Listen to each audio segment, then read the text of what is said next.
glándulas salivales son glándulas exócrinas, ¿sí? Que vierten su contenido, en este caso la saliva, en la cavidad bucal. De ellas tenemos glándulas mayores y glándulas menores. Principalmente vamos a trabajar con las glándulas mayores, ¿sí? En ellas la parótida, que recuerden siempre que son de ambos lados, bilaterales, son doble. Parótida, submaxilar y sublingual. La parótida, ubicada por detrás entre lo que sería la rama de la mandíbula y el músculo esternocleidomastoideo, ¿sí? Tenemos la submaxilar, ubicada cerca del ángulo agoníaco, en la fosita submandibular, y la sublingual, ubicada en el piso de la boca, ¿sí? Donde está, ¿cómo es? Donde están también las fositas de inserción de los músculos miloioides. Bien. ¿Qué tenemos que tener en cuenta en esto? Principalmente la glándula, su ubicación y también sus conductos, porque hay patologías, como vamos a ver, donde están asociados los conductos, afectados los conductos. En este caso, el conducto de Wharton, ¿sí? Que es el conducto de, a ver si anda acá, conducto de Wharton, que es el conducto de la glándula submandibular, y el conducto de Stenon, que es el conducto de la glándula de la glándula parótida, ¿sí? Este conducto, acuérdense que desemboca a la altura del primer y segundo molar superior, entre el primero y el segundo de cada lado. Muchas veces está hipertrofiado, pero es con manifestaciones clínicas benignas, y muchas veces me han llamado en la clínica diciéndome como que hay alguna alteración, y son básicamente el conducto de salida de las glándulas parótidas, ¿sí? Con respecto a la glándula submandibular, sus conductos de salida están en las carúnculas sublinguales a cada lado del frenillo lingual. Ya vamos a ver específicamente.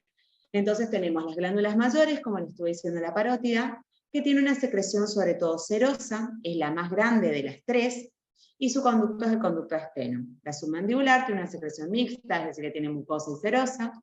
El conducto se llama conducto de Wharton y desemboca en la carúncula sublingual. Y las glándulas sublingual tienen secreción mucosa, predominantemente mucosa, se encuentra en el piso de la boca y tiene múltiples conductos. Y las glándulas salivales menores, que se denominan en base a la mucosa o submucosa donde asienten, palatinas, yugales, o también las llaman algunos bucales, algunos autores, labiales y linguales. ¿Estamos? ¿Cuáles son, para recordar rápidamente, la función de la saliva? Lubricación de las estructuras de la cavidad bucal, ayuda en la etapa inicial de la digestión de almidones, ¿sí? A través de la amilasa salival, lubrica el bolo alimenticio durante la masticación para facilitar la deglución, esto también a través de una enzima, la enzima tialina, ayuda en la cicatrización de los tejidos orales, es antibacteriana y antifúngica, ¿sí? Mantiene el pH neutro, esto hace que se neutralicen los ácidos producidos por los alimentos, y es un medio de diagnóstico no invasivo, ¿sí? Recordemos que a través de la saliva, hoy en día se pueden hacer múltiples estudios para el diagnóstico precoz de enfermedades. Bien. Dentro de lo que nosotros vamos a ver, vamos a empezar con la cialoadenitis, una de las patologías infecciosas producidas por bacterias de las glándulas, afecta principalmente la glándula parótida, y la podemos clasificar en aguda y crónica, ¿sí? Vamos a ver.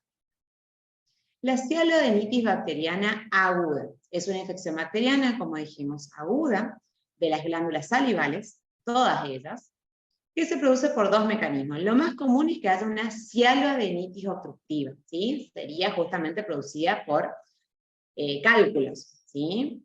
La más frecuente de todas es esta, que haya algún cálculo que produzca justamente esta infección, este acúmulo o éstasis salival, acúmulo de saliva, ¿sí? Y que esto promueva el ingreso de bacterias, ¿sí? O el otro es la contaminación retrógrada de los conductos y el parénquima glandular por bacterias, virus y hongos también que habitan en la cavidad bucal. Es menos frecuente, pero de que hay. Por eso van a ver que dentro de los métodos de diagnóstico muchas veces tenemos la punzoaspiración, porque proponemos algún antibiótico y no son las bacterias que estamos pensando, sino que puede haber algo afectando como algún hongo o algún tipo de virus. Menos frecuentes, pero hay. A ver, yo no veo. El tema de los factores de riesgo, ¿sí? O sea, ¿quiénes promueven esto? Son aquellos que producen éxtasis salival. Y esta éxtasis salival, ¿sí?, va a producir deshidratación, o sea, se produce a partir de algún cuadro de deshidratación. ¿Cuáles son los cuadros que van a facilitar la deshidratación? Cirugías, sobre todo, por ejemplo, del tracto digestivo superior, y cuando terminamos algún tipo de cirugía te dicen, bueno, ahora no tomes agua por 48, no agua, sino que no ingerir líquidos por 48 horas, ¿sí? Porque justamente la cirugía fue del tracto superior. O minimizar, a veces obviamente no va a ser no ingerir, pero minimizar el consumo de líquidos. Pacientes inmunocomprometidos, generalmente son expuestos a cuadros de deshidratación, enfermedades predisponentes como por ejemplo aquellas de un diabético, fallas hepáticas, renales, el hipotiroidismo, desnutrición, por supuesto, cuadros de desnutrición que lleven hacia una deshidratación también, el SIDA con todas sus manifestaciones que conocemos, el síndrome de Sjögren ya lo van a ver inclusive en este teórico también porque tenemos la asociación con, vamos a dar SAB hoy también, que es el síndrome de ardor bucal. O la bulimia anorexia, que también son cuadros relacionados con alteraciones alimenticias que nos pueden promover hacia la deshidratación. Medicamentos también, ni hablar, hay medicamentos que ustedes ya vienen escuchando hace rato como un antihistamínico o un antidepresivo, diurético, beta bloqueante en algunos de los casos, que son medicamentos que predisponen el tema de la deshidratación, ¿sí? Sobre todo cuidado con el tema de los antihistamínicos para las alergias y los antidepresivos. Ojo con esos que promueven a la serostomía en boca y justamente una deshidratación por parte del paciente. Según la edad del paciente, acá también tenemos mucho que ver, porque cuando nacen los niños prematuros, por ahí no se pueden alimentar correctamente, no se prenden adecuadamente del pecho materno, obviamente es muy difícil también darles agua, no está indicado, sino que insistir en el tema de la toma de la leche materna. Entonces, los prematuros pueden llegar rápido a una deshidratación, o bien el otro extremo, los ancianos, que ya tienen algunas, van surgiendo como enfermedades crónicas que van teniendo, y a eso se suma que cada vez comen menos, o algunos inclusive comen mal, acorde a la edad también, entonces podemos llegar a cuadros de deshidratación. Acá puse un ejemplo raro, pero me gustó para que ustedes vean con respecto a la edad, como en un bebé, en este caso, fue un caso muy raro de una cialodenitis supurativa aguda submandibular. Van a ver que, ya vamos a ver que es más común en la parótida. Esto es raro porque es submandibular, pero en bebés, ¿sí? Este niño, este bebé, no nació prematuro, no nació de bajo peso, se alimentó bien, o sea, no se sabe, por eso también resultó tan raro el cuadro, porque no tenía los factores de riesgo estudiados. ¿Estamos? Pero llega con el enrojecimiento de los bordes del orificio de desembocadura del conducto de Wharton, ¿sí? Acá abajo donde ustedes pueden ver al costadito del frenillo, ¿sí?, de la glándula submandibular, obviamente el lado afectado. Con extensión, este era principalmente su lado afectado, si bien nosotros vemos que del otro lado también hay como si fuera una necrosis de toda esa zona, ¿no? Y esto básicamente es todo pus, ¿sí? En el suelo de boca se puede ver la salida de pus de dicho orificio. Eso se veía al presionar sobre todo la glándula. Entonces es raro, pero hay. Epidemiológicamente, como les vengo diciendo, la glándula más afectada en una cialodenitis aguda, que es entre la aguda y la crónica, la más frecuente es la aguda, es la glándula parótida, ¿sí? Por tener una saliva más serosa, espesa. Pero también hay muchos casos, y en la bibliografía encontré muchísimos, de la glándula submaxilar o submandibular. En la segunda más afectada, tiene una saliva mixta, como habíamos mencionado hoy, o sea que es cero mucosa, pero esa mucina que tiene es básicamente protectora, porque esa mucina tiene anticuerpos, tiene lisocimas, tiene glicoproteínas específicas, que se une a la pared de las células impidiendo que se pueda unir la bacteria, ¿sí? De esta manera generar alteraciones. Entonces, es protector. Y por otro lado tenemos la ventaja, por eso es la menos afectada, porque los movimientos linguales que se realizan al deglutir, al tragar, previenen la estasis salival, ¿sí? A diferencia de lo que pasa a nivel de la parótida. Vemos que no tenemos esa posibilidad hay menor movimiento, menor circulación. Bueno, esperen que cambie un poquito acá si bien veo, acá les cambio para acá. ¿Cuáles son las manifestaciones clínicas que ustedes van a ver? Principalmente el aumento de volumen de manera brusca, ¿sí? Este cuadro se parece mucho a lo que se llama paperas, ¿sí? Pero acuérdense que las paperas, la causa, la biología es viral, ¿sí? Y no se suele dar mucho en los adultos, la papera es más de niños hasta adolescente, pero no vista en adultos, ¿sí? Entonces, cuando ustedes ven una inflamación, como en este caso, acá, si se quiere, nos podríamos hasta confundir si estamos hablando de parótida, estamos hablando submandibular por la zona y la inflamación que hay, pero saber que en el 80% de los casos es unilateral, ¿sí? El paciente tiene dolor, puede estar eso indurado, obviamente un eritema, tener calor, el paciente va a tener mal sabor en la boca, ni hablar, porque estamos diciendo que tiene un orificio con salida de pus en él, también en la mayoría de los casos, de un 70% para arriba, hay salida de pus.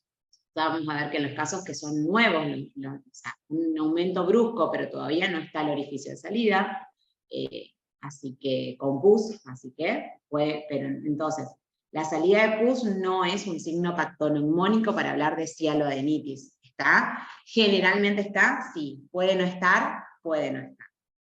Y los síntomas, algo que tienen todas las cialoadenitis, que siempre se pregunta cuando sospechamos de patología de glándulas salivales, es la exacerbación, o sea, que aumenten estos síntomas con el consumo de comidas. ¿Sí? Ay, que estoy tocando. Ahí.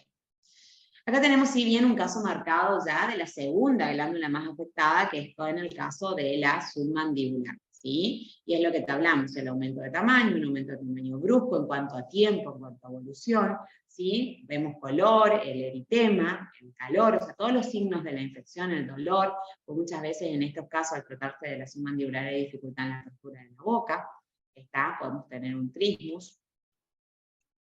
Y las manifestaciones bucales intraorales, lo que vamos a ver es el orificio de salida, podemos ver cualquiera de estos dos, en este caso son los de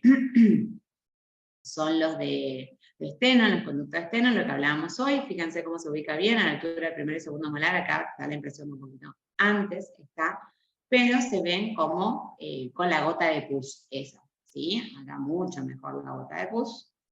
Sobre todo, si no lo vemos, lo podemos buscar palpando la glándula. Al paciente le duele, pero bueno, hay que explicarle que estamos buscando más signos para corroborar el diagnóstico. Y cuando la infección es reciente o hay obstrucción de ese conducto, muchas veces no se ve el signo del pus. ¿Está? ¿Qué exámenes complementarios vamos a pedir? El primer diagnóstico lo hacemos con el signo clínico, o sea, con lo que estamos viendo, el aumento de volumen, unilateral, con todas las características de infección, y la salida de pus. ¿Ya? Todo lo que nos orientaría a hacer un diagnóstico clínico. ¿Podemos empezar con un diagnóstico clínico a tratarlo? Sí, se puede. Pero si queremos estar más seguros, podemos hacer un examen de laboratorio donde vamos a ver un aumento de los glóbulos blancos, justamente por el nivel de infección. Y si aún no sabemos contra qué bacterias, o fue muy brusco este aumento y estamos sospechando que también puede haber alguna resistencia bacteriana a tratamientos anteriores, o el paciente se medica mucho y sabemos que vamos a perder tiempo, o sobre todo en los hospitales, cuando llegan estos pacientes a hospitalizarse, se hace también la punción aspirativa. En los hospitales es muy común la punción aspirativa para hacer un examen microbiológico y determinar exactamente cuál es el germen para combatir en el tratamiento contra estos. Ahora, si habiendo implementado el tratamiento, el cuadro no remite, a las 48 horas ahí sí se puede mandar a hacer un TAC, una resonancia o una ecografía, cualquiera de ellas, ¿sí? ¿Con qué voy a hacer un diagnóstico diferencial? Y voy a empezar los diagnósticos diferenciales con los linfomas, sobre todo en situaciones de aumento de tamaño brusco, la actinomicosis, la enfermedad de la araña del gato, son todos aumentos de tamaño a nivel ganglionar, ¿sí? La mayoría de ellos son de tipo unilateral. La linfadenitis cervical, ya asociada con una infección ontógena, que muchas veces le va a pasar, por ejemplo, en el caso del paciente, podemos pensar en algún tipo de absceso inclusive. Síndrome de Sjögren, hay un aumento de la glándula, no es tanto, pero no está acompañado de infecciones, está acompañado de, o sea, hay un aumento de dolor, pero no hay los signos de infecciones como calor, rubor, ¿sí? Y la granulomatosis de Wegener, que es en este caso, Wegener, perdón, entonces me lo digo al revés, Wegener, que es, lo van a estudiar en una de las patologías más adelante. Pero también todos tienen alteraciones ganglionares. Tratamiento para la cialoadenitis. El tratamiento va orientado siempre al origen de la inflamación. Como dijimos, podemos tener dos principalmente. Son los cálculos por una obstrucción y que principalmente vieron, por ejemplo, el caso de la señora que tenía submandibular. Generalmente, cuando es submandibular es por cálculos, ¿sí? Entonces, el tratamiento en este caso va a implicar una hidratación, evitar medicamentos anticialogos, el uso de cialogos, los cialogos son los que estimulan justamente la salivación, el aumento, y obviamente si hay algún cálculo, llevar a cabo un plan terapéutico para sacar ese cialolito, ¿no? Que ya vamos a ver que en base a donde se encuentra el cialolito tenemos diferentes tipos de tratamiento. Ahora, ¿se justifica la institución de una terapia antibiótica? Sí, sí, la vamos a hacer, podemos proporcionar una penicilina de amplio espectro, podemos una cefalosporina de primera generación, una clindamicina, un macrólido, son los permitidos para iniciar. Y bueno, por supuesto que los intentos de extraer, si está en las zonas, obviamente ya vamos a entrar en, sobre todo cuando entremos en cialolitiasis, vamos a ver cuáles son los métodos diagnósticos para identificar el cálculo, pero si vemos que el cálculo está en un tercio anterior, ¿sí? Cerca del conducto de desembocadura, se hace lo que le llaman ordeño digital para ir trayendo el cálculo cada vez más cerca. No sale en el primer día, no lo esperen, pero continuamente para ir haciendo, se va aflojando ese cálculo, más la medicación y la desinflamación, más hidratación y los cialogos, se puede llegar a observar, ¿sí? el cialolito mucho más cerca del conducto de salida.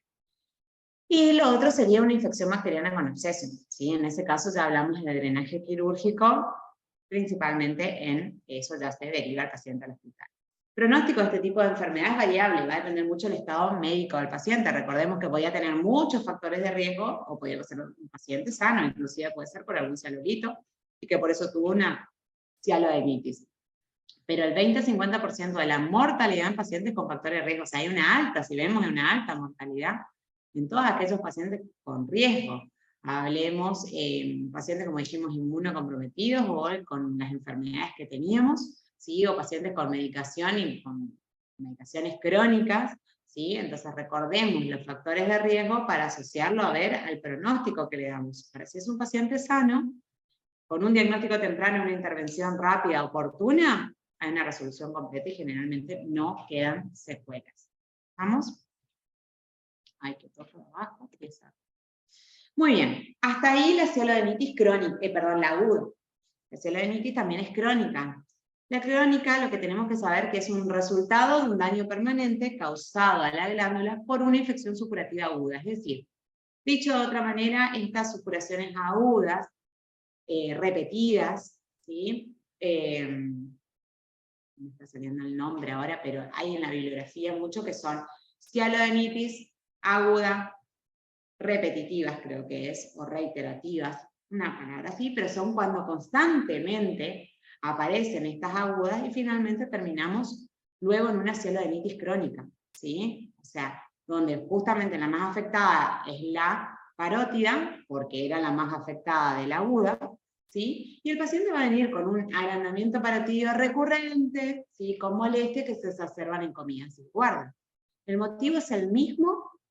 El motivo es el mismo que podría venir con un paciente de la aguda. Lo único que la aguda te va a decir, hace 3 días tengo esto así. Y quizás el de la crónica le creció 3 días, se desinflamó, después se le volvió a inflamar, después se le volvió, entonces como que en el tiempo nos va a visitar.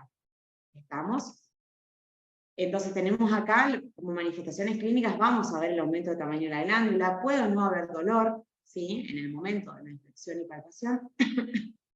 Intraoralmente, vamos a ver que al masajear puede salir poca salida de saliva, ¿sí?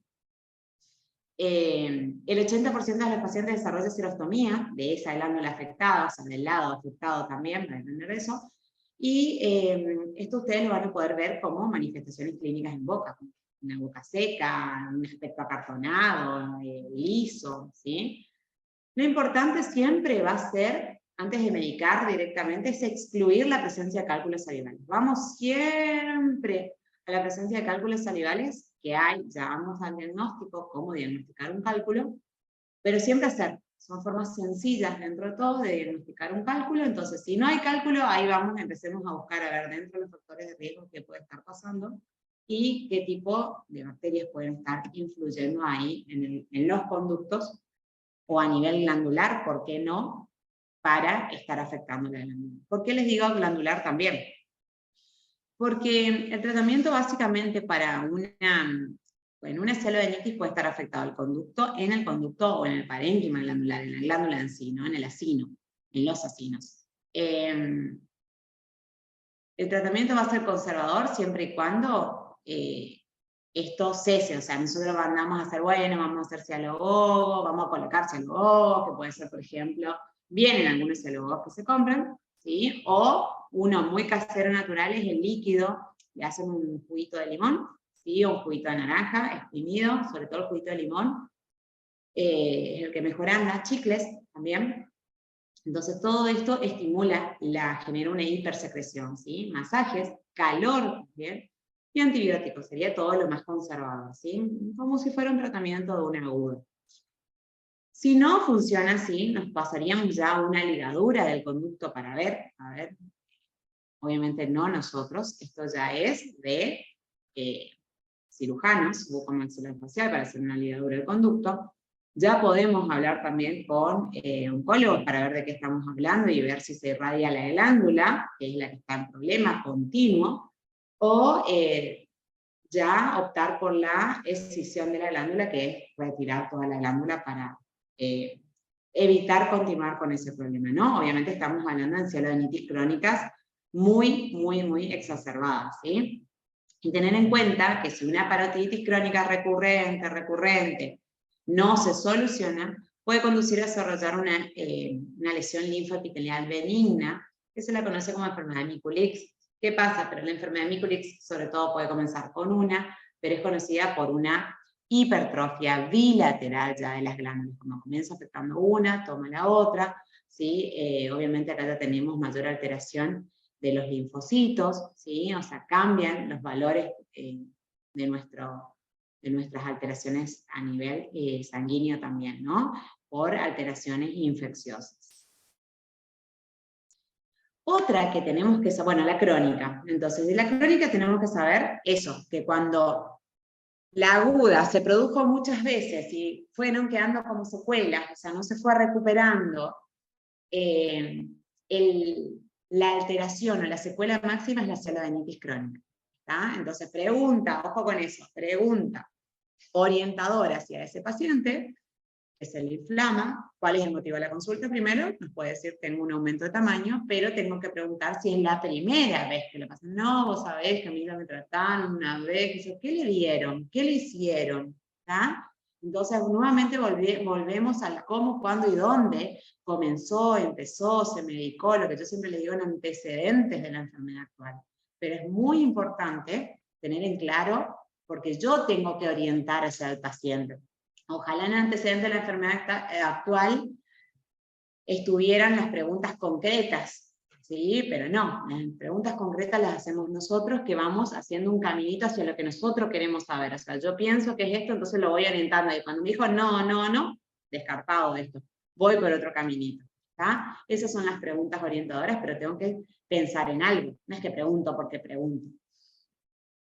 La cialodenitis necrotizante subaguda, acá viene una, que es dentro de todo fácil de confundir, y por eso también puse a otro tipo de patología, se la confunde mucho con la cialometaplasia. O sea, cuando estudias, las dos son iguales. Pero vamos a la diferencia, ¿sí? Para que ustedes vean un poquito de teoría, pero también la diferencia que les va a marcar. Por eso les hice un cuadrito comparativo. Fue buena para diferenciar en las cositas que ustedes les va a orientar a nivel clínico, que nos interesa eso, ¿no? La cialodenitis necrotizante subaguda, ahí llamada la conocen como SANS, es una condición inflamatoria no específica de origen desconocido. Acá nos dice una cosa, o sea, preguntarle mucho al paciente, porque el origen no lo tenemos acá. ¿Está? Afecta principalmente, acá una diferencia con lo que veníamos viendo, afecta a glándulas salivales menores, a las palatinas, ¿sí? Y va acompañado de un abrupto ataque de dolor. Tenemos un aumento de tamaño del nivel del paladar, ¿sí? Que generalmente las palatinas no están en la zona media, sino que están llegando hacia más cerca de los dientes, hacia la zona edéntula, ¿sí? Y tenemos dolor.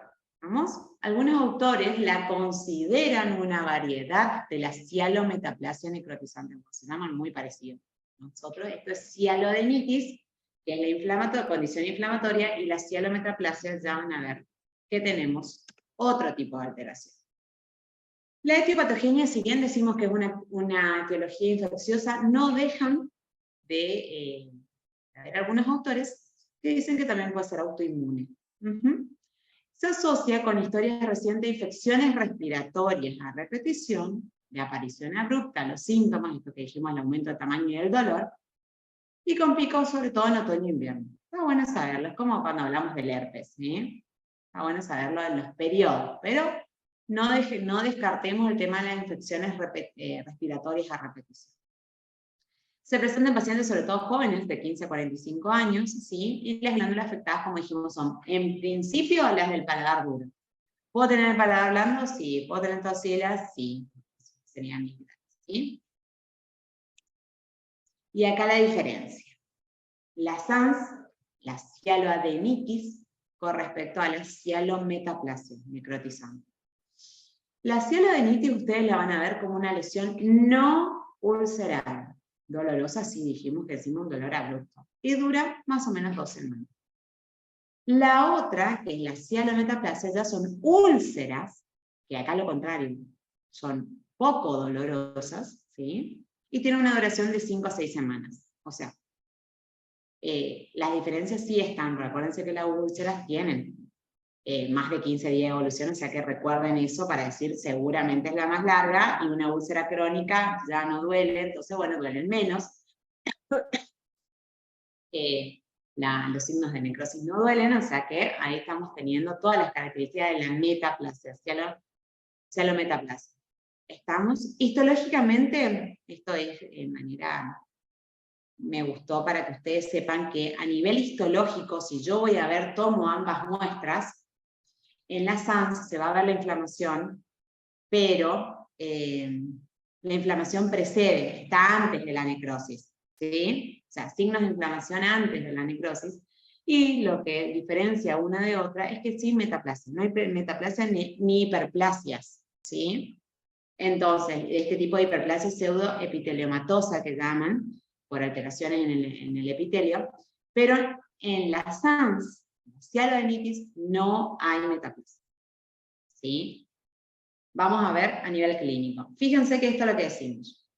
Estas son las manifestaciones clínicas de una cialodenitis o de una, esto pregunto, ¿es una cialodenitis o es una cialometaplasia? ¿Tengo una úlcera o no tengo una úlcera? Acá en la foto. ¿Hay alguien escuchando? ¿Qué piensan? ¿Quién se anima? ¿No? ¿No hay nadie? ¿Están todos acostados? ¿Mirando Netflix? No, profe. ¿Cuál pensaste? Arriesguen ¿Cómo ahora. dijo, profe? Si vos ves esta foto, en base a lo que yo estuve hablando, y la diferencia entre la cialoadenitis y la cialometaplasia, ¿para vos qué es? ¿Una cialoadenitis o una cialometaplasia? Una ¿Puede ser la cialometaplasia. metaplasia? ¿Dónde ven la úlcera acá? ¿Se acuerdan de este cuadrito, Kiki? Cialoadenitis, lesiones no ulceradas. Cialometaplasia, úlceras, primero, no muy dolorosas. ¿Vamos? Fíjense la lesión. Ahora les voy a mostrar otra. Tic, tic. ¿Ven la diferencia? Sí, Ahora sí se nota. Bueno, ahí está la trampita, no les voy a mostrar las dos, che. Pero bueno, está, fíjense cómo acá tenemos un aumento de tamaño abrupto, doloroso, pero no en tenemos el la anterior úlcera. puede ser que haya una elevación ahí, o solamente una coloración. Por supuesto, a ver si entra, acá está mi cursor. Por supuesto que tenemos el aumento de tamaño acá. Bastante, y es abrupto, aumentó. ¿Sí? Que podemos pensar, a ver chicos, que podemos pensar que es un absceso de la raíz palatina, del primer molar, podemos hacer diferentes diagnósticos, ¿sí? Pero por eso, nunca descartar que puede ser una cialoadenitis necrotizante, ¿sí? Tenemos el aumento de tamaño, sin la úlcera, doloroso, abrupto, o sea, fue rápido, tenemos un eritema también, ¿sí? Y lo importante es saber que no está ulcerado, o sea, no tenemos esa úlcera, ¿sí? Sin embargo, la cialometaplasia que estuvimos hablando es conocida como una enfermedad inflamatoria benigna. Por más que ustedes vean esto, que yo digo, Dios mío, esto es un carcinoma, vos me mostrás a mí, para mí es un carcinoma. Primero un carcinoma, después todo lo... Yo enseño al revés. Yo siempre, ¿qué les digo? Piensen de lo más fácil a lo más difícil. No vayan rápido a lo más difícil, pero tengamos, bueno. Yo pensaría en un carcinoma mucoepidermoide, por ejemplo. Pero es una enfermedad inflamatoria benigna de las glándulas salivales, poco común, pero es destructiva. Es lo que estamos viendo, ¿sí? Por lo general afecta sobre todo a las glándulas menores del paladar duro, ¿sí? Aunque pueden estar en cualquier región, ¿sí? Pero lo más común es paladar duro. Van a busqué por otro lado, y la verdad que hay muchos artículos de metaplasia necrotizante en paladar, ¿sí? Y acá tenemos un evento isquémico, por ejemplo, lo que nos dice, o sea, algo que generó isquemia a nivel del lóbulo de esa glándula, ¿sí? De los acinos, y eso empezó con la necrosis. Eso se creería que podría ser el inicio. Es muy parecido que la otra, puede estar en el medio, como en este caso, puede estar más cerca de los bordes, como en la otra, pero lo que lo diferencia es su lesión ulcerada con fondo necrótico. Le preguntamos al paciente, quizás se dio cuenta que le salió, pero capaz te dices, me quemé, porque están las lesiones traumáticas, por calor, posanestesia, ¿sí? Pudo haber venido algo que me generó una lesión isquémica, por lo que comenzó y le dolió en algún momento y después no le dolió más. Y muchos pacientes, es más, a muchos de nosotros me animaría a decir, que no se están mirando a la boca así en el espejo a ver qué tienen. Entonces por ahí están sintiendo algo, pero no saben qué es eso. Porque si ven eso, se asustan, ¿sí? Bordes indurados, bien definidos, ligeramente eridematosos. Pero no duele, ¿está? Entonces se entendió la diferencia, porque van a leer y cuesta muchísimo entre cialoadenitis sin úlcera, cialometaplasia con úlcera. Las dos son microtizantes, las dos, una es subaguda, la otra aguda, básicamente por la cantidad de tiempo de evolución, ¿está? A ver si todo por el de abajo. Los factores predisponentes, fíjense, factores predisponentes de la cialometaplasia, lo que estuvimos hablando, el uso de prótesis, un traumatismo, puede ser un procedimiento quirúrgico reciente, por eso ahí está la anestesia, o algo con lo que le pudo haber lastimado a ese paciente. Ni hablar, tabaquismo, alcoholismo, bulimia, anorexia, ¿sí? Pacientes con enfermedades multisistémicas, porque hay pacientes que tienen de todo, y bueno, puedo descartar a esos pacientes, ¿sí? Pero acá lo principal, lo que yo le decía, los diagnósticos diferenciales de la más agresiva, que es esta última que vimos, y que justamente coincide con ver esa lesión y pensar en un carcinoma. Un mucoepidermoide de células escamosas, o también obviamente una cialoadenitis necrotizante subaguda, más allá que yo sé que no tiene úlcera, como ustedes sabrán ahora, pero la tengo que comparar, o la sífilis terciaria, que no sé si dieron sífilis, pero en sífilis terciaria tenemos lesiones destructivas, sobre todo que generan una comunicación ahí buconasal importante, entonces también se la puede comparar con lesiones de la sífilis terciaria. ¿Estamos hasta acá? Hasta ahí. Sí, profe. Todo, cielo, parece que está Cristian nomás escuchándome, No, profe, están todos seguros. No, profe, te estamos escuchando. Muy bien, muy bien, muy bien. Bueno, yo las entiendo, yo estaría lo mismo, acostada así hasta acá. Bueno, hasta ahí cialodenitis, infecciones bacterianas exclusivas, ¿sí? Dijimos la aguda, la crónica, la cialodenitis necrotizante subaguda y la comparación con la cialometaplasia necrotizante aguda. Estas dos son básicamente para comparar, pero la que nos interesa es la cialodenitis necrotizante aguda, toda la cialoadenitis. Ahora, nos vamos a las cialolitiasis. Habrán escuchado litiasis, viene de cálculo, ¿sí? Han escuchado quizás inclusive hasta por otras patologías.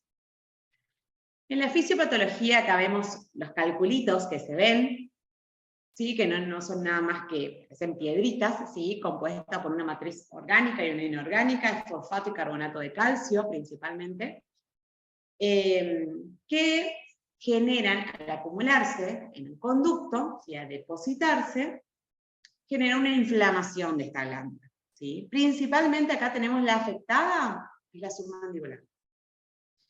Es muy común, es una patología muy común, ¿sí? Es celolitos, es una sospecha muy rápida cuando hay alguna alteración cerca de los conductos de salida de la glándula, ¿sí? Un conducto de salida de Wharton.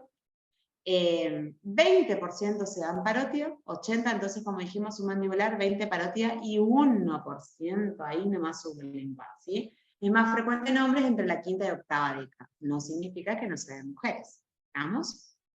Bien, como estuvimos diciendo, tiene una matriz inorgánica y orgánica. La inorgánica, fosfato y carbonato de calcio, en forma de hidroxiapatita, pequeñas cantidades de potasio, magnesio y amonio, y en menor cantidad, acá me faltó agua, pero ahora por supuesto, glucoproteínas y mucopolisacáridos.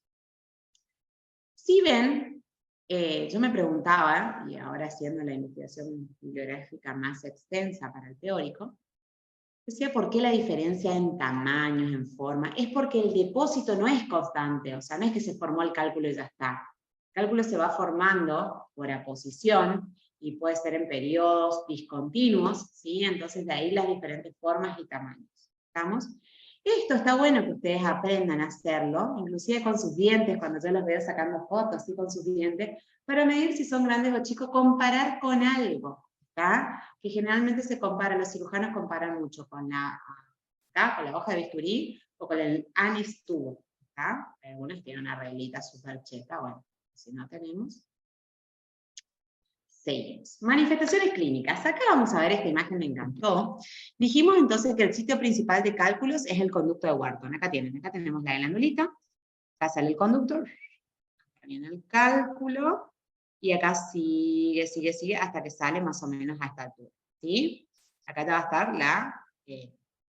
también se va a cruzar con la inferior. Este es un músculo cortadito ahí para que ustedes vean, viene bien, hasta lo que sería las carúnculas sublinguales. Bien, de ese conducto, ¿sí? Que es un conducto de 5 centímetros, el conducto de Wharton, 5 centímetros, y tiene una dificultad importantísima para los cirujanos, y por eso tampoco es que nosotros vamos a salir mañana y vamos a hacer en la clínica, vamos a agarrar y vamos a sacar cálculo a patada, porque 2 veces lo atraviesa el nervio lingual. Así que ojo al piojo cuando queremos buscar cálculos y hacernos los cirujanos, ¿sí?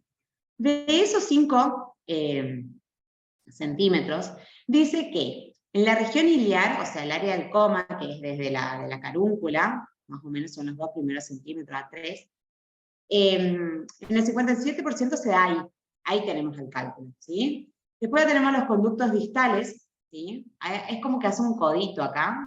A ese codito es lo más importante, es la proporción máxima, el 57% se da ahí la posición del cálculo, Es más fácil ordeñarlo, como dijimos hoy, ¿sí?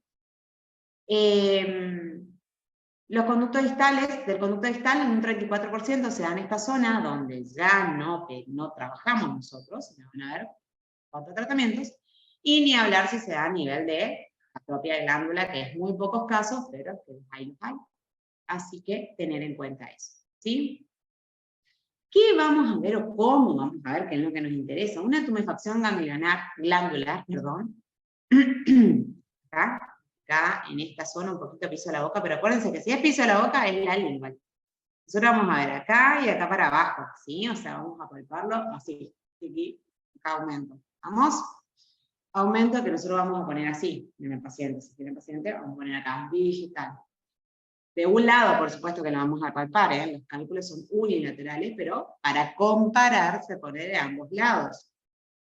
Aumento del tamaño de esta parte del piso de la boca, va a tener un dolor intenso cuando toquemos. El paciente puede llegar a tener serostomía, obviamente por esta falta, puede tener mal aliento, serostomía, sensación de boca seca.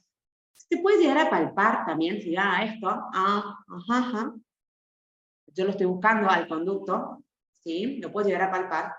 Y obviamente puede haber un drenaje, como se está viendo acá, un drenaje hasta del mismo cialolito por el conducto. ¿Puede haber? Sí. Acá hay otros casos para mostrarles. Fíjense, acá ya está tomada la parte del conducto con un hilito, entonces yo lo extraigo y seguramente en esta zona se encuentra el conducto. Entonces ahí, el cialolito, entonces ahí yo corto y saco. Acá lo fueron ordeñando, se nota, o ya estaba, lo vieron muy cerca, entonces tuk, tuk, tuk, tuk, lo van trayendo, ¿sí? Acá también tenemos alteraciones, se puede ver acá, el cialolito. Tiene que ser palpable, porque si yo veo esto, a ver cuántas veces me mostraron ustedes también en la clínica, lesiones de tipo inflamatorias, acá de la carúncula, pero que esto era un estoide. O sea, no vayan a pensar ahora, porque vimos cialolitiasis, que todo lo que veo con esta coloración blanquecina es cialolito. No, puede ser un hermoso estoide y puede dolerlo al paciente, por supuesto. Y acá tenemos, fíjense cómo la inflamación, o sea, hermoso cialolito que está inflamando en esa zona próxima ya. Entonces, todo esto es prácticamente operable de manera intraoral. ¿Sí? Antes de hablar de operaciones o tratamientos, vamos a los exámenes complementarios. Lo primero que podemos hacer como para tener, a ver, si no tenemos nada de oclusal panorámica, podemos hacer una radiografía simple y está bien posicionada, nos puede salir alguna imagen, ¿sí? Si estamos en algún lugar donde no tenemos nada. Lo ideal siempre sería tener una oclusal, ¿sí? Tener una oclusal ahí en el consultorio por cualquier cosa. Luego, una panorámica, es muy importante y salen muy bien las imágenes. Yo les puse de menor a mayor, ¿cómo vamos haciendo? O sea, yo tengo la idea de que tengo un cialolito y que lo estoy palpando, me voy a una oclusal o máximo una panorámica. Después ya puedo entrar en algo más específico como una ecografía, un TAC, mucho más específico. Una cialografía me parece, si bien se usa con medio de contraste y se utiliza también la radiografía para observar dónde está ubicado, pero me parece muchísimo. Y la cialoendoscopía que van a ver ahora, es una técnica muy buena, tengo que saber que está presente, o sea, tengo que haber hecho alguna de las pruebas anteriores, saber que está el cálculo e ir a buscarlo a través de una endoscopía. No todos los hospitales de acá lo tienen, obviamente, estamos hablando de grandes hospitales que sí. Ahora, indicaciones para cada cálculo, por ejemplo. Si yo voy a un submaxilar, que es lo más común, ¿no? Sé que los cálculos submaxilares son sobre todo radiopacos. Entonces son muy fáciles de identificar con una oclusal, una panorámica, ¿sí? Sin embargo, un cálculo parotidio, son más bien radiolúcidos y vamos a necesitar de una estialografía. ¿Qué me tarda mucho? Me falta mucho. Estoy acá conversando con el doctor. Seguimos, entonces. Radiografía oclusal, estoy enseñando bien para que después el doctor no se enoje, ¿vieron? Pero me retan por el tiempo. Vamos un poquito más rápido. Acá tenemos nuestro cialolito, hermoso cialolito. ¿Ven cómo se ve en una oclusal? Espectacular. Ni hablar esto, que me imaginé, yo dije, ¿por qué le pidieron una panorámica? Me imaginé que le pidieron una panorámica por los terceros, quizás, y salió esto, o tenía alteraciones del cialolito también, imagínense. Es otro diente, así que guarden con lo que vamos a encontrar. Esta me encantó. Les puse dónde fueron tomadas las imágenes. acá le habrán pedido, o tenía alteraciones de una cialolitiasis, manifestaciones clínicas, o le pidieron por este, que nunca apareció, y fíjense, vino nuestro cialolito ahí. Acá está ya la cialografía, así que como les dije, se ve una imagen radiopaca justamente por el contraste que se coloca, ¿no? Esto primero hay que ver, el contraste generalmente es yodo, hay que ver si el paciente no es alérgico al yodo, tiene todo un procedimiento, no es así nomás. La ecografía es de bajo costo, no es invasiva, es muy fácil pedir una ecografía, hay que después saber leerla, tiene su dificultad por ahí un poquito al leerla, pero se puede pedir, se hace, es de bajo costo, ¿sí? Hay muchos estudios, a ver, en estos lugares donde hacemos exámenes complementarios, que lo tienen, fácil disponibilidad. Es sobre todo para, nos da buenas imágenes de aquellos cálculos de mayores a 2 milímetros, y el método de elección es para sustituir a la cialografía. Yo, por ejemplo, pediría una ecografía ante una cialografía, ¿sí? La cialografía es un poquito más, con esto que le digo del método de contraste y todo, que te inyectan, más invasivo. La cialoendoscopía, como les dije, fíjense que acá entra, bien como una endoscopía, pero entra a buscar el conductito, el calculito. Entonces, podemos pedir una cialoendoscopía si es que hay, acá la verdad que le digo, no incorrecto, no sé, decir, cuando tenemos la certeza que hay una obstrucción y que es producida por un cálculo, o al menos tenemos 2 episodios de que se viene inflamando la glándula y todo, aunque no lo veamos, pero como les dije, previamente tenemos que saber. ¿Qué pasa con esto? Que ya tenemos una cirugía mayor ambulatoria, con anestesia general. Si bien es rápido, ¿sí? Y en el mismo día, o más tardar un día nomás tienen de internación, ¿sí? Y las molestias cesan, como dice acá, a las 28, 48 horas, pero sería lo último que mandaríamos a hacer, ¿no? Tratamiento va a depender mucho de la ubicación del cálculo en la glándula, ¿sí? Eso ya lo vamos a ver. El tratamiento es conservador, generalmente cuando tenemos hasta 2 milímetros, ¿sí? Chiquititos. Entonces, ¿cuál sería un tratamiento conservador? Lo que hablábamos hoy. Buena hidratación, calor local, masajes, ciálogos. Con respecto a la glándula submaxilar, trabajemos con esta que es la más común. El diámetro de orificio de los conductos acá, de los conductos de salida, son de 0,5 milímetros. O sea que imagínense que se dilata para sacar un cálculo hasta 2 milímetros, ¿sí? No tiene problema, se dilata y vuelve a reubicarse. Estos primeros, de los 5, acá está bien marcadito, de la glándula al orificio, tenemos 5 centímetros. Los 2 primeros centímetros sí se puede abordar de manera intraoral. Teniendo cuidado, el nervio que les puse, había puesto con rojo, pero no sé qué pasó, que se me cambió el color. El nervio lingual, siempre, siempre. Y si vamos a al otro tercio, ¿sí?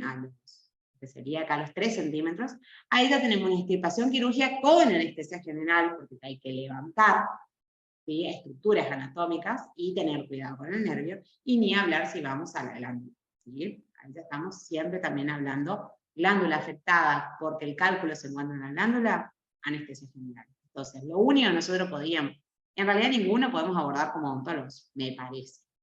Hay quienes los hacen, pero son los cirujanos los que deberían abordar esta zona, sobre todo piso de boca sumamente inervada y vascularizada. Bien, pasemos al siguiente tema y después van las preguntas si quieren. Síndrome de ardor bucal, ustedes lo van a ver como estomatopirosis en su bolilla, ¿sí? También se llama síndrome de la boca ardiente. Es un tema que me encanta, vi muchas pacientes de este tipo. El síndrome de ardor bucal es totalmente desconocido. Me encanta, pero con el paciente es todo un tema, les digo. Es una patología, si bien es de origen desconocido, muchos lo asocian a autoinmune, ¿sí? Se caracteriza por una sensación de lengua seca que quema, que arde, pero no se ve nada, ¿sí? Muy pocas veces yo alcanzo a ver esa lengua realmente seca, cartonada, como eritematosa, hipotrófica, muy pocas veces. De los libros, la bibliografía sí, te muestran, ya vamos a ver acá hay una lengua, te muestran esta es la lengua. No, generalmente no es esa lengua y hay muchas mujeres, pues ya van a ver que es con mayor frecuencia sean mujeres, pero no tenemos esa lengua característica, entonces es difícil.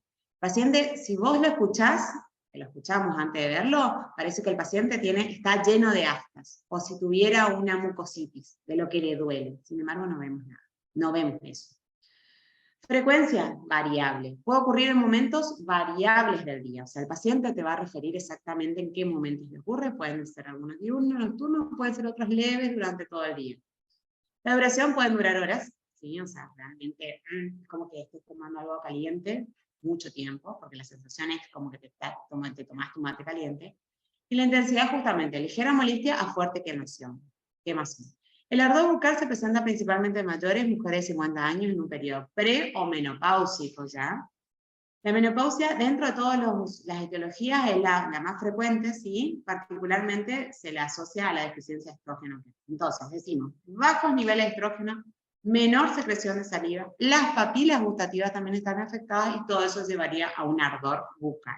Si bien mayormente está afectada la lengua, también están afectados paladar, encías, ¿sí? Hay una clasificación de este SAP en base a los síntomas y también estos síntomas como que se estudia y se intenta relacionar con la causa. Ahora, tenemos el tipo 1, donde no existen los síntomas al levantarse, sino que aumentan por la tarde, ¿sí? Es lo que más se produce. El paciente que relata que de la tarde a la noche su dolor. Bueno, en un 65% de los casos, y se deben principalmente a déficit nutricional y trastornos psicológicos. El tipo 2 es continuo durante todo el día. Generalmente es más ligero, o sea, son dolores ligeros, pero continuos. No te puede ser de la mañana a la tarde. 26% de los casos se deben a ansiedades crónicas. El tercer tipo son los intermitentes, y hay días libres, y hay días que no duelen. Eso está más bien asociado a alergias alimentarias, sí, en un 10%, es el menor de los casos. O sea que el que más se exacerba, y el que aumenta por la tarde, donde tenemos un dolor que afecta bastante a la personalidad de la persona, ¿sí? Carácter de la persona, es un 65% los que aumentan por la tarde por déficits nutricionales y trastornos psicológicos. Como decíamos, la boca es el síntoma más frecuente, con un 67,9%. Puntas, bordes, realmente les digo, les duele todo. En un segundo lugar, la porción de mucosa, labio inferior, paladar duro, como dijimos, encía y hasta la garganta, al tragar. ¿Sí? Son pacientes que andan con una botellita con agua, porque se acostumbraron, o sea, no pueden tragar porque no tienen saliva para tragar. Como yo le decía, la diferencia de la lengua, ardor, quemazón, puede ser la lengua o diferentes zonas topográficas, se puede ver una lengua seca, sin brillas, lo que espero ver, hipotrofias, papilas filiformes, fusiformes, hipoceale, por supuesto, saliva en hilo. Saliva en hilo es cuando el paciente te ve y se le va pegando todo, se ve, hacen así, y se le ve la saliva así pegadita. Bueno, visto por pacientes. Y lo vamos a diferenciar del síndrome de Sjögren. El síndrome de Sjögren es muy parecido, ahí sí es una enfermedad autoinmune, se dan en las mismas características de mujeres, todo. Lo único que ahí sí tenemos manifestaciones clínicas más frecuentes. Aftas, caries cervicales, serostomía, disminución de saliva. ¿Ah? ¿Qué es importante saber? Y como trabajé con varios pacientes con SAP, que la personalidad de estos pacientes es similar a la de otros individuos que padecen enfermedades con dolor crónico. Tienden a ser depresivos, sentirse molestos, aprensivos, introvertidos, lo cual puede ser el resultado directo de la experiencia dolorosa. O sea, el mismo paciente siente dolor y se convierte en otra persona, y esa misma transformación de la personalidad, negatividad y todo hace que más le duele. ¿Se entiende? Es un componente bastante importante. No son pacientes fáciles de tratar. En cuanto al tratamiento tenemos sustitutivos, psicoactivos o alternativos. Los sustitutivos son, bueno, vamos a dar esto, a veces sí, a veces no, los vamos a ir salteando, vamos a ir buscando. Psicoactivos son si ya sabemos la patología del paciente o si detectamos que es por algún trastorno, ¿sí? Y los alternativos son los que vamos a ir cambiando y no los vamos a dar de por vida, son determinados momentos, determinados tiempos y vamos probando. En sustitutivo, los hormonales principalmente, acuérdense que tenemos la disminución de estrógeno, vitamina, vamos a reforzar B1, obviamente ácido fólico, que no estoy viendo acá, pero ácido fólico también, tenemos a full, corticoides y terapias, ni hablar. En los psicoactivos tenemos los antidepresivos, recuerden que acá hay muchos trastornos, ¿sí? Las benzodiazepinas, clonazepam, gabapentina, ¿sí? Benzodiamidas, cloridato, toda la familia de los antidepresivos. Y dentro de los métodos alternativos tenemos anestésicos locales, que le podemos dar láser, hoy en día anda muy bien, acupuntura, porque no hay hipnosis, psicoterapia, ni hablar que este es un paciente que va a, sí o sí lo tenemos que encaminar al psicólogo, sí o sí, pero es muy difícil.